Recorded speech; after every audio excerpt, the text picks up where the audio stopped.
This is very significant for us here because we've always had First Nations representation. We've been doing our program for 8 years. And, you know, we're trying to build relationships with all people, all of our folks that come work with us. And the First Nations piece has always been one that we've kind of been wondering and wanting and wondering and wanting and looking for a way. And I'm very proud today that this has come through, and it's basically come through because of Kathy and the agency, the Hope and Unity Transition Society, and your support. These things we just can't go do. We needed your cooperation. We needed your yes, you're okay. We can't just come and have an unveiling like this. We had to ask permission, and we thank you for the permission you've given us to share with you this unveiling. We know relations in the past have been tough, but I know with my work, I know with my schooling, I've learned a lot, and I understand a lot more now. And so on behalf of the Thunderbird and our agency and those that are working with us, we want to say we recognize that this is your space, this is your land, and that we thank you for allowing us here to work with your people and give us, and we encourage you to come and stand beside us always.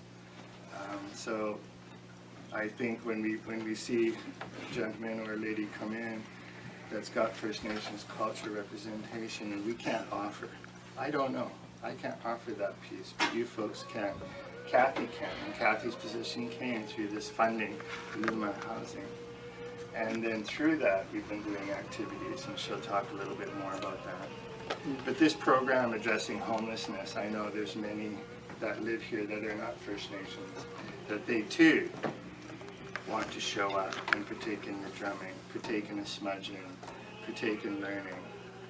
And this is common. We all go around to different cultures and to different communities, and we want to learn, and maybe we find a way through there, a way of wellness. So in addressing homelessness, it's a tough road, and we know we need to look at people in a holistic way, and culture and where you come from and your representation needs to be present in our programs. And so I thank you again for allowing us to be with you, for you to be here with us. We cannot not do this without your presence.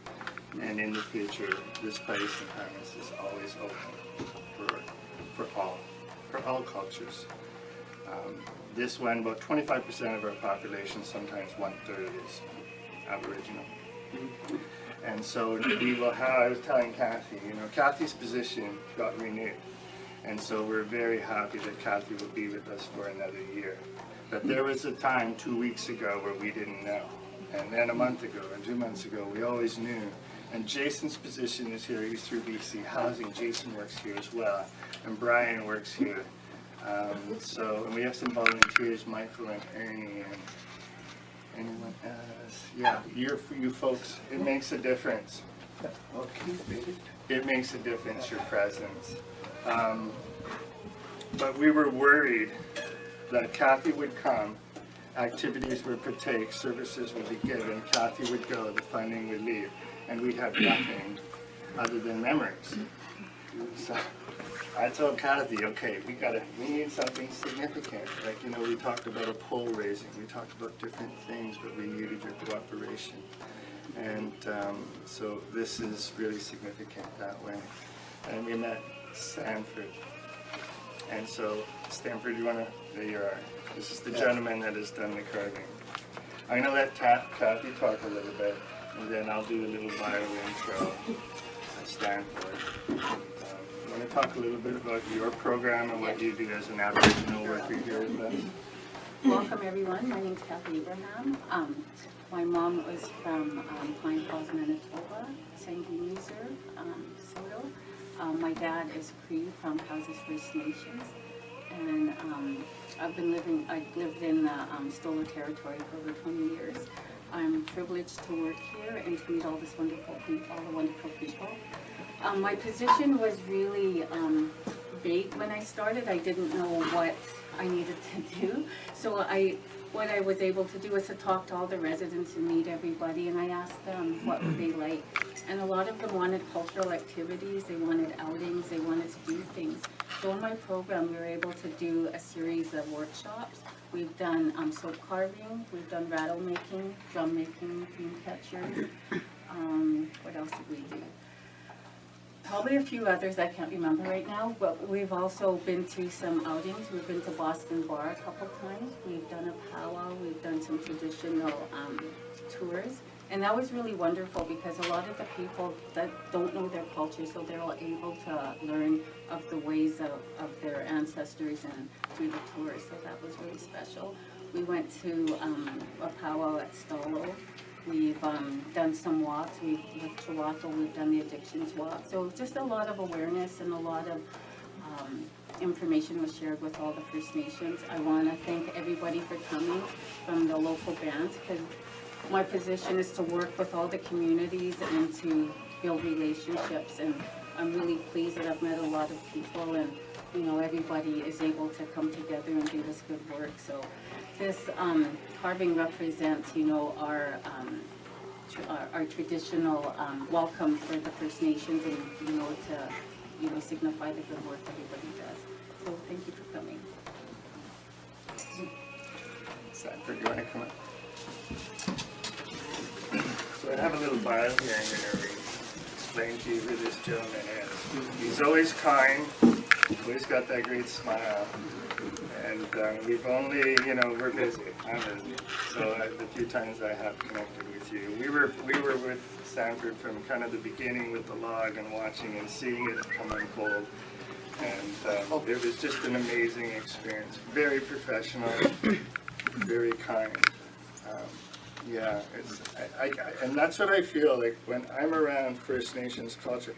I get this feeling, I get this sense. It's like there's a peace there. There's a humbleness there, and I know this with working with youth as well. When I was working with youth, they could talk to me, they would share. So I get that, and I always sense when I was working with youth, they get that from the elders.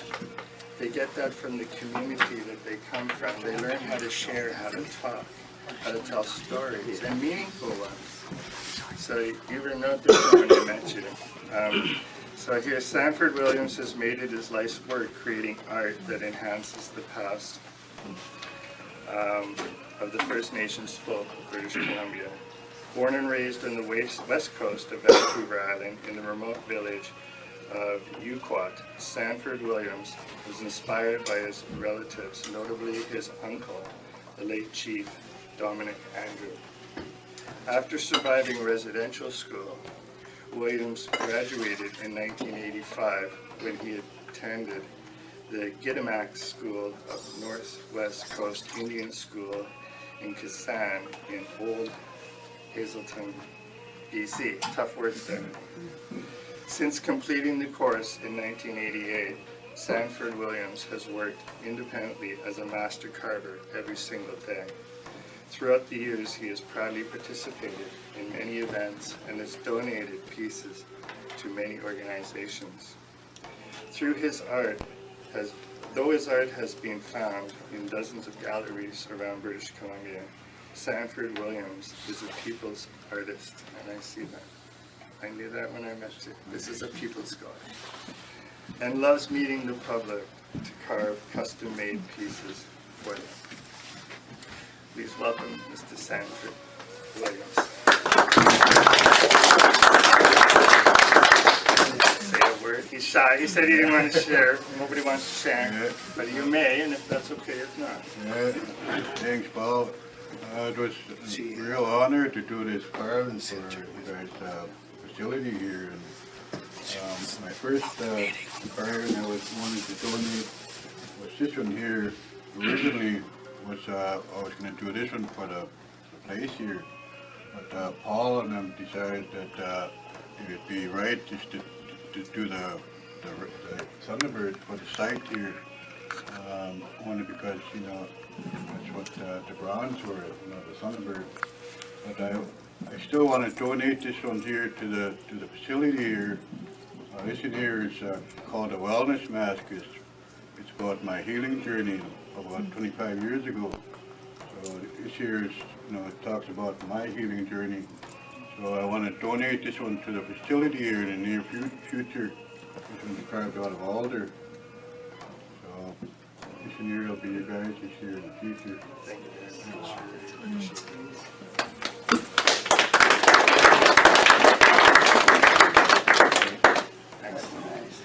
Okay, so not too many people have seen this beautiful work of art, and I'm telling you, this is a beautiful work of art. I'm so proud of you. You're just an amazing gentleman, amazing carver.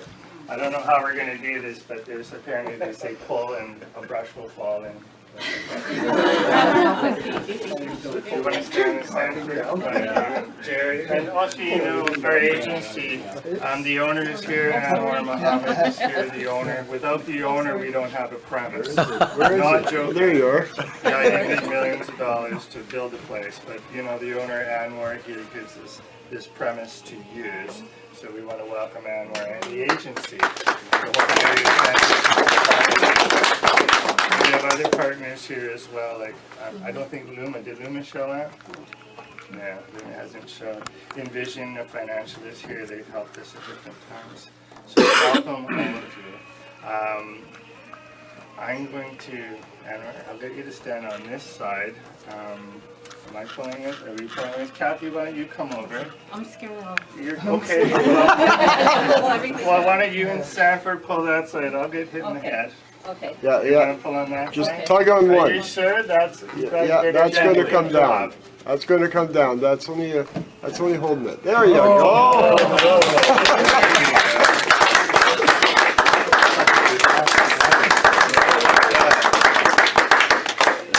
Wow. Sanford, beautiful. Do you want to tell us about it?